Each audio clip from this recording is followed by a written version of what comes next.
আচ্ছা, প্রতিটা বেলায় একটা জিনিস আমি বুঝি না, যখনই আমি খাইতে বসবো এই যে আমার পছন্দের খাবার নিয়ে বসছি, মাংস, কষা মাংস আর হইছে পরোটা।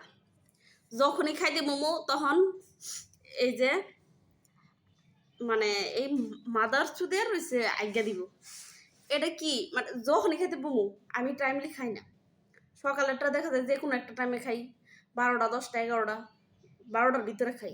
দুপুরের খাওয়ানোটা যে কোনো টাইমে খাই, তখনই আগে। বুঝলাম না তো এটা কি, মানে যখনই আমি খাইতে বম তখনই আঁকবো, মানে আমার খাইতে বইলে ওর আগা ধরে। এটা কি শত্রুতামি করে নাকি? এটা আমার সাথে কি জন্য হয়? আমি যখনই খাইতাম মা আগা ধরবো হের। এই যে বই আঁকে দিছে,